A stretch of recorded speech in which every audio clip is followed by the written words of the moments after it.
महाराष्ट्र के गवर्नर श्रीमान विद्यासागर राव, महाराष्ट्र के मुख्यमंत्री श्रीमान देवेंद्र जी, मंत्रिपरिषद के मेरे साथी वित्त मंत्री श्रीमान अरुण जेटली जी और आज के इस अवसर के केंद्र बिंदु चंदा जी, उपस्थित सभी वरिष्ठ महानुभाव,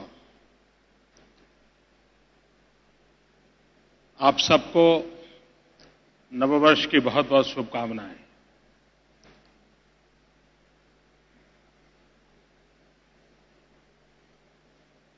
किसी संस्था के जीवन में 60 साल की यात्रा बहुत बड़ी नहीं होती है। 60 साल का कार्यकाल भारत जैसे विशाल देश में किसी इंस्टीट्यूशन को बिल्डअप करने में, उसको लोगों तक पहुंचाने में ये समय बहुत कम पड़ता है। व्यक्ति के एक जीवन में 60 साल बहुत बड़ी बात होती है, लेकिन संस्था के जीवन में एक प्रकार से उसका प्रारंभ होता है।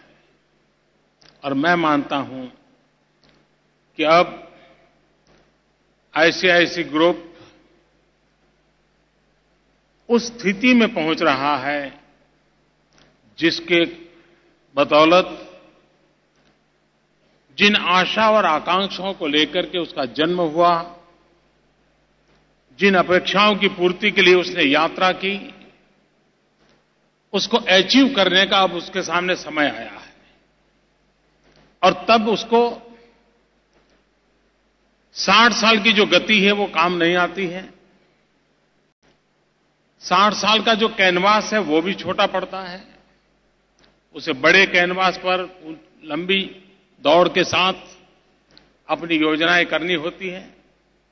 लेकिन 60 साल का ये अनुभव भारत की विकास यात्रा में बैंकिंग सेक्टर के योगदान में एक बहुमूल्य भूमिका निभाने का, उसकी सफलता का आंक आने वाले दिनों में देश की आर्थिक व्यवस्था को और अधिक ताकतवर बनाने में बहुत बहुत उपयोगी होगा। मेरी आप सबको बहुत बहुत शुभकामनाएं हैं। लेकिन कभी कभी मुझे लगता है इस ग्रुप के नाम पर आईसीआई, मैं समझता हूं 60 साल हो गए, आई को बहुत देखा, अब आईसीयू होना चाहिए। मैं आपको देख रहा हूं, हिंदुस्तान को देख रहा हूं, हिंदुस्तान के गरीब को देख रहा हूं, और उस रूप में मैं आशा करता हूं कि जब 60 साल मनाए जा रहे हैं, क्यों न ग्रुप के प्रमुख लोग बैठे, ग्रासरूट लेवल के बैंक के साथ जुड़े हुए सभी लोग बैठे, और हम जब 75 साल के होंगे तब तक क्या क्या अचीव करेंगे, हमारा सोशल चार्टर क्या होगा, और एक देश के सामने उस रूप में बैंकिंग क्षेत्र में आईसीआईसीआई लीड कर सकता है क्या, कि for 15 years, next 15 years 75 celebrate करने से पहले हम ये सोशल चार्टर लेकर के आ रहे हैं। 10 हो, 12 हो, 15 हो, इन चीजों को हम देश में ला करके रहेंगे। कभी कभार एकाध इंस्टीट्यूशन लीड करती है तो बाकी सब उसको फॉलो करते हैं और अपने आप में एक मोमेंटम बन जाता है, और उस दिशा में हम काम कर सकते हैं। 2022 में भारत की आजादी के 75 साल हो रहे हैं, और 25 में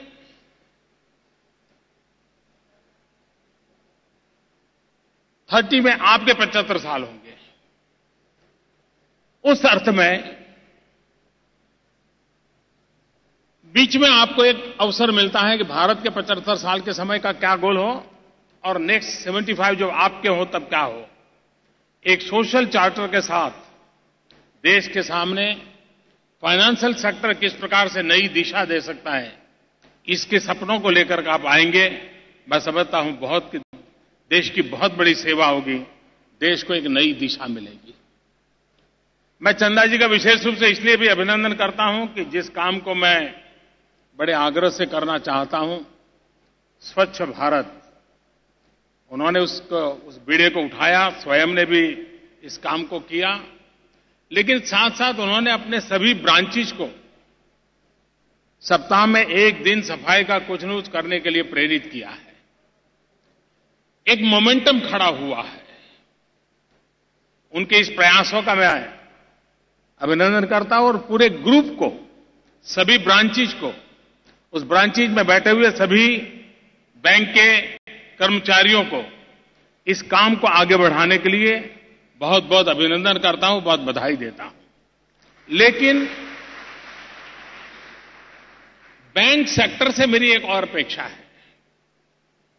क्या हम इस काम को तो आगे बढ़ाएं, जरूर बढ़ाएं, लेकिन हम हमारे फाइनेंस के जो एरियाज है उसमें एक नए क्षेत्र का इजाफा कर सकते हैं क्या, और उसको प्राथमिकता दे सकते हैं क्या? क्या हमारा ग्रुप एक साल के भीतर भीतर बैंक फाइनेंस की मदद से नौजवानों को प्रेरित करके कम से कम 1 लाख स्वच्छता के एंटरप्रेन्योर तैयार कर सकते हैं? वेस्ट में से वेल्थ एक बहुत बड़ा बिजनेस है। सॉलिड वेस्ट मैनेजमेंट के क्षेत्र में नौजवान आए, बहुत बड़ा बिजनेस है। वेस्ट वाटर ट्रीटमेंट के बिजनेस में आए, बहुत बड़ा क्षेत्र है। हम इस प्रकार के नए एंटरप्रेन्योर तैयार कर सकते हैं। हमारी यंग जनरेशन को उसकी ट्रेनिंग करना, उसको मॉडल देना और फाइनेंशियल व्यवस्था देना। मैं समझता हूं कि जो काम स्वच्छता के अभियान में आपकी बैंक कर रही है, लेकिन वो स्वच्छता के एंटरप्रेन्योर तैयार करती है, तो शायद एक सस्टेन व्यवस्था, लंबे समय तक काम आने वाली एक अच्छी व्यवस्था को हम उभार सकते हैं और हमने उस दिशा में प्रयास करना चाहिए। मुझे विश्वास है कि आप इंफ्रास्ट्रक्चर में पैसे देते होंगे, आप पावर प्रोजेक्ट में देते होंगे, आप पोर्ट डेवलपमेंट के देते होंगे, बहुत बड़े बड़े कारोबार आपके चलते होंगे। यहां जिस प्रकार का ऑडियंस है उसको लगता है कि बहुत बड़े काम आपके चलते होंगे, तो इस ऑडियंस को देख करके भी मैं तय कर सकता हूं। लेकिन मैं एक और क्षेत्र में ले जाने के लिए कह रहा हूं, छोटे छोटे लोग जो इस एंटरप्रेन्योर के रूप में इस फील्ड में आए, उनको प्रेरित करें, एक बहुत बड़ा काम होगा। उसी प्रकार से यहां पर वीडियो कॉन्फ्रेंस से हमारे साबरकांठा के एक छोटे से गांव के लोग इस कार्यक्रम में शरीक हुए हैं। मजामा बैला बदा।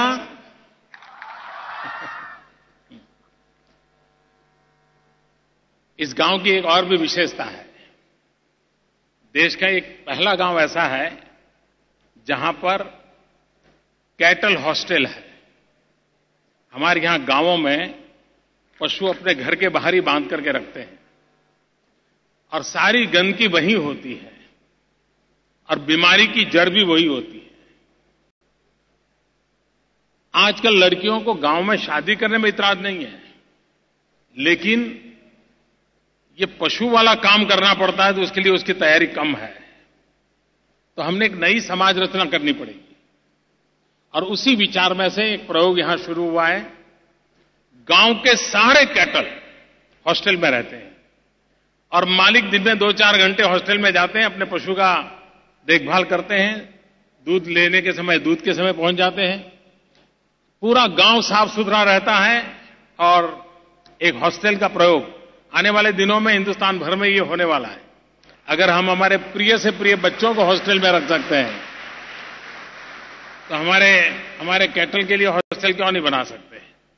और उसके कारण उनकी देखभाल भी अच्छी होती। जब मैं वहां था तब तो मुझे मालूम है इनकी इनकम में 20% बढ़ोतरी हुई थी कैटल हॉस्टल के कारण, क्योंकि वो उसमें से फर्टिलाइजर बनाने लगे, गैस निकालने लगे, बिजली पैदा करने लगे, कई चीजें उनकी हुई, दूध में भी बढ़ोतरी हुई। और उसी गांव को बैंक ने डिजिटल विलेज बनाने के लिए और उसको बहुत सारा काम पूरा कर दिया है। अब गांव भी बहुत इंतजार करने वाला नहीं है, उसके एस्पिरेशंस भी वही है जो शहर में बैठे हुए समृद्ध वर्ग के हैं। और ये समय की मांग है कि हम उस पर फोकस करें। रूरल डेवलपमेंट भी भारत की जीडीपी को बढ़ाने का एक बहुत बड़ा अवसर है। नए तरीके से उसकी संभावनाएं पड़ी है। उसके इंफ्रास्ट्रक्चर पर बल दिया जाए, एग्रीटेक में बल दिया जाए, एग्री सेक्टर में वैल्यू एडिशन में बल दिया जाए। बहुत बड़ी संभावनाएं हमारे रूरल लाइफ में आर्थिक विकास का एक बहुत बड़ा पावर स्टेशन नया हम खड़ा कर सकते हैं। ये संभावनाएं पड़ी है। ये डिजिटल विलेज की कल्पना आने वाले दिनों में, जो डिजिटल इंडिया का सपना हम पूरा करना चाहते हैं, उसमें ये भी चीजें एक मॉडल के रूप में हमारे सामने आएगी और काम आएगी। मैं इस इनिशिएटिव के लिए भी आपको बधाई देता हूं। अकोदरा गांव के लोग तो अब कैशलेस उनका कारोबार चलेगा, लेकिन हम ये सपना कब पूरा करें कि भारत में भी कैशलेस आर्थिक व्यवस्था विकसित हो। और मैं चाहता हूं कि हिंदुस्तान के बैंकिंग सेक्टर में इसकी कंपटीशन होनी चाहिए। कौन बैंक है जिसका मैक्सिमम ट्रांजैक्शन है और कैशलेस है? काले धन के जो अनेक उपाय हैं उसमें एक महत्वपूर्ण उपाय ये है कैशलेस ट्रांजैक्शन। ये बहुत बड़ा उसके कारण फर्क आ सकता है और हमने इसको प्रमोट करना चाहिए, लोगों को आदत डालनी चाहिए। और बैंक के सामने एक सबसे बड़ी चुनौती मैं मानता हूं वो ये है, एशिया का ये जो भूभाग है, भारत और उसके अड़ोस पड़ोस के देश इंक्लूडिंग चाइना, विश्व में ये एक ऐसा भूभाग है कि जहां परंपरागत रूप से सेविंग का स्वभाव है। सदियों से परंपरा है, हर पीढ़ी के मां बाप आने वाली पीढ़ी के लिए कुछ कुछ बचा के जाना ये सोच रखते हैं। दुनिया के और हिस्से ऐसे हैं कि जहां पर क्रेडिट कार्ड की दुनिया है, बच्चों के नसीब में क्रेडिट कार्ड आता है और कुछ नहीं आता है। यहां वो सोच नहीं है, यहां पर सेविंग की सोच है। लेकिन कालक्रम स्थिति ये बन गई कि उसका स्वभाव तो रहा है कि भाई बच्चों के लिए कुछ छोड़ के जाना, सिक्योरिटी के लिए कुछ व्यवस्था रखनी चाहिए, लेकिन वो उसके लिए गोल्ड की तरफ चला गया। उसको लगता है सोना खरीद के रख लो भाई, पता नहीं कब जरूरत पड़ जाए। शायद 100 में से एक इंसान भी नहीं निकलता होगा कि जिसको अचानक सोना बेच करके कहीं जाना पड़ा हो। 100 में से एक भी नहीं निकलता होगा। लेकिन साइकोलॉजी है कि भाई सोना होगा तो आधी रात काम आएगा। बैंकिंग सेक्टर के सामने चैलेंज है। वो क्रेडिबिलिटी हर इंसान के दिमाग में हम पैदा कर सकते हैं कि जिसको कभी उसको इच्छा न हो कि अब सोने खरीदने की जरूरत नहीं, गांव में बैंक की ब्रांच है या एटीएम है, मुझे कभी पैसों के लिए संकट नहीं होगा, सारी व्यवस्थाएं मौजूद हैं, अब मुझे सोना खरीद करके कोने में रखने की जरूरत नहीं है। भारत की इकोनॉमी में एक बहुत बड़ा बदलाव आ सकता है। बहुत बड़ा वर्ग है जो आवश्यकता से अधिक गोल्ड रखता है। उसका मूल कारण उसके दिमाग में सेफ्टी, सिक्योरिटी और फ्यूचर होता है। अगर बैंक के द्वारा उसको एश्योरेंस मिलता है, उसको एक विश्वास पैदा होता है कि हाँ भाई अब इसके साथ मेरा नाता जुड़ गया, यानी मेरे जीवन के संकट के काल में भी ये मेरा साथी है। मैं समझता हूं ये एक गोल्ड का अल्टरनेट बनने के लिए गोल्डन अपॉर्चुनिटी मैं देख रहा हूं। क्या हम 75 साल जब मनाए तब इन चीजों को अचीव करने की दिशा में कुछ कर सकते हैं क्या? आप देखिए, एक बैंक सोशल ट्रांसफॉर्मेशन का एजेंट बन सकता है। सिर्फ बैंकिंग सेवाएं नहीं, सोशल ट्रांसफॉर्मेशन का एजेंट बन सकता है। हम उस दिशा में नए तरीके से हमारे बैंकिंग सेक्टर को सोचें। मुझे विश्वास है कि हम बहुत कुछ देश को दे सकते हैं।